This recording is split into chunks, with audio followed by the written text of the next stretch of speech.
I'm gonna stop that there. Thanks again to everyone who submitted a song request. And just one more time, if you would like to submit a song to be part of the playlist, go to song.yrk.lank and fill out the form. Please make sure that they are clean and school appropriate before you do that. Thank you. Thank you so much. Kate's not going to be able to come today to break, so I'm just going to take over. Hey guys, hope you had a great weekend. Looks like we have a great week going forward. I didn't smell that much smoke outside, so hopefully the air quality is good enough so we can all reconnect in our cohorts. I know I had a lot of fun last week. Hope you guys all did as well. So we have not that many announcements today, but we're going to start off with Maddie. She has a little presentation for us. Do you mind if I share my screen, or is that okay? Yeah, go ahead. Okay, awesome. Thank you. Yeah. So first, I'm going to be presenting this presentation on behalf of Activism Club. So this year we're doing a lot of work surrounding the 2020 general election. So first, I just want to give you a reminder that our Falcons Vote competition ends at the end of the day tomorrow. So the point of this is just to register your family and friends to vote, and by doing so, you can earn class points. So last week, Courtney sent out an email with a lot of information, and there's also a variety being shared on our social media account. So specifically, I'm going to be discussing the youth vote right now. So the youth vote is actually a really powerful thing. Nearly 40% of the 2020 electorate will be young people, so millennials and Gen Z. Currently, adults are more likely to vote. This means that even though we are the largest voting bloc, we as the youth, we won't be adequately represented. And this is actually what happened in the 2016 general election. I believe adults turned out at like 49%, even though they were technically only 43% of the electorate. So their voices are getting heard, but so often ours as the youth are being disregarded. In 2018, only about 22% of 18 to 14-year-olds voted in the 2018 midterms. So really easy. It's often for young people to overlook the midterms and even sometimes the general election. But it's super key that we don't do this because a lot of other generations are making their voices heard and they're actually getting representation. And our vote is one of the most powerful things that we have as American citizens. So politics are actually for the youth. This is like a really common misconception that people have, and they believe that you're not political or you don't know enough about politics to have a say, but that's just not true. People are getting more and more excited every year. Like this year, half of voters are extremely enthusiastic to vote. So we just need to kind of keep the mindset. It doesn't matter what your party is, everything that you vote on the local, state, and national level is making a difference, truly. Yeah. Looking forward, so believe it or not, youth voter turnout has actually been increasing. So it's really important that we as a generation take on that responsibility and learn to go to the polls every election when we're young. And then later on in our lives, we will continue to do that because voting is a very habitual thing. So the next step for all of you is to join Activism Club tomorrow at lunch. We'll be in this room, and we're going to be learning how to register or pre-register to vote. So if you're 16 or older in California, you're eligible to pre-register. So if you're a sophomore, junior, or senior, you should definitely take a few minutes out of lunch tomorrow and come with us to work on that. However, everyone is welcome, and we'd appreciate any input or any level of participation you'd like to give. Thank you. I think that's it. Thank you so much, Maddie, and everybody in Activism Club for doing that. Yeah, 16, 17, 18, sophomores to seniors, super important, to just be involved in these type of things. And even for 8th and freshmen, it's never too early to inform yourself about what's going on in our country. It's really important, and just be involved, whether even if you can't pre-register and you're not eligible yet, you can still, inform people about information that you believe in. But yeah, thank you so much, Activism Club and Maddie, for that informative announcement. Now we have Oscar for the food bank. So again, we're going to be going to the food bank this Wednesday. We're limiting it to about 15 people this time, just so that we don't have to have 2 chaperones. So we're filling up pretty quickly for this week.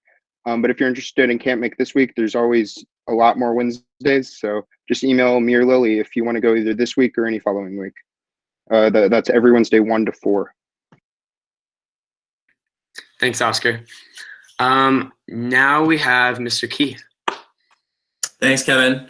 I just wanted to briefly take a moment to honor Ruth Bader Ginsburg. I think those of you probably heard that on Friday, sadly, she passed away at the age of 87.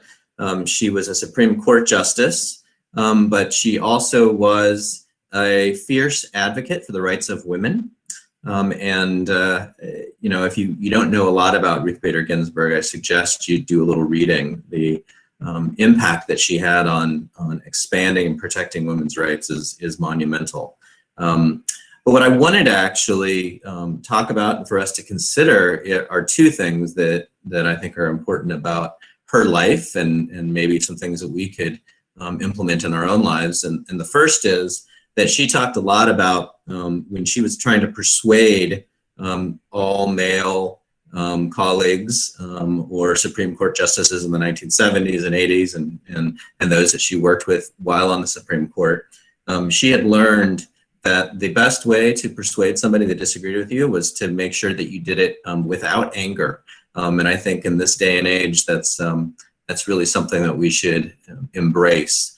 Certainly something that I was reminded of this weekend.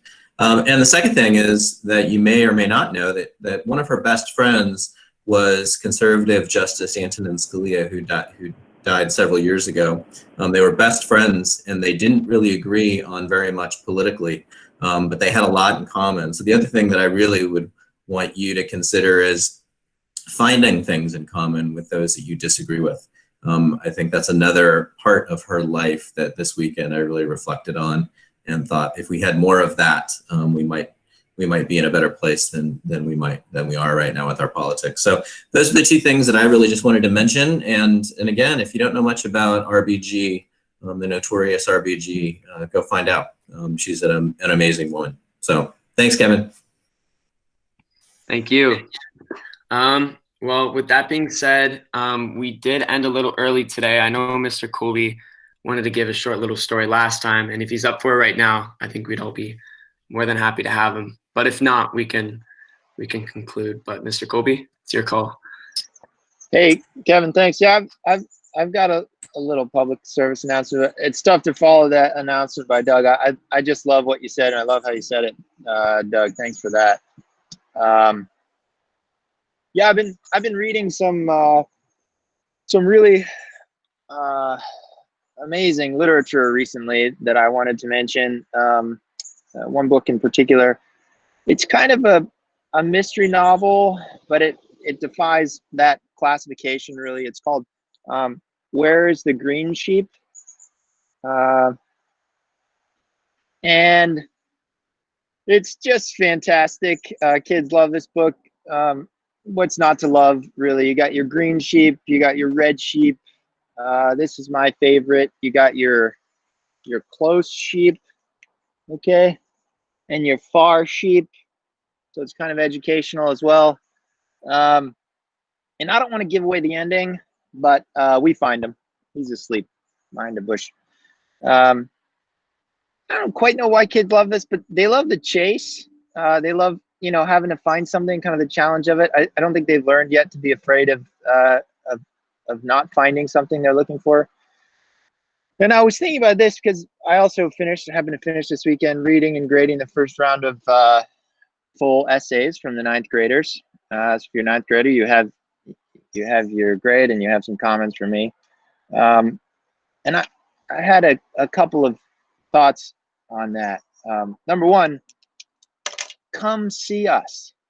Come see me or your math teacher or Miss Sherry or Mr. Raymond or Mr. Key or Jay-Z or or anybody, you're not imposing on us. And literally every afternoon during tutorial, we are sitting there waiting for you to allow us to do our jobs. We love seeing you in tutorial. So come see us. A second thought is a little different. I think early in my teaching career, I thought what made students excel in my class was either talent or work ethic or both, right? You had your grinders, you had your naturals, and you had those who could do both. And I think I've come to believe that there's something a little subtler going on. So I want you to do something for me for a second. Imagine you're confused or you're lost, okay? No, it's early. This may be easy for some of you right now to imagine. You go around and around on something, you can't get the concept, something doesn't add up on a problem, or you don't get what's happening in class, or in sports, let's say someone just smokes you and scores a goal, right? How do you feel? Like, really imagine it. How do you feel? And how do you respond? A physicist I really admire wrote, "The most interesting place to be is confused or wrong." Right? Think about that. The most interesting place to be is confused or wrong. Now, listen, I know some of you have, probably had an interesting morning already, but if you feel that way, that when you're wrong is when your mind opens up to new ideas, or that when you're confused, you're likely on the cusp of something like a breakthrough, or when something's really hard to get your head around, it might be a really cool idea. It might be really worth it. And if you can respond in that way, like a kid looking for a green sheep, right, with excitement, you don't just survive adversity, it lights you up, right? When you're challenged, you're eager to learn. When you're lost, you're excited to find your way. When you're behind, you're kind of energized to catch up, right? You find the joy in the hunt for understanding or mastery. We say on the cross-country team once in a while, you feel comfortable being uncomfortable. And I've come to believe that it's this quality more than any other that defines students which excel, at least in my classes. So here's the takeaway. We're all going to get an exam or a paper back this year that didn't go well, right? And if not this year, you scrape by, you lucky, then next year or in college. We're all going to lose the green sheep from time to time. But if, I think, you can get ready now and make the decision early about how you will respond, like a little kid reading a fun book, you have absolutely nothing to fear. So that's my takeaway for today. Thanks for listening.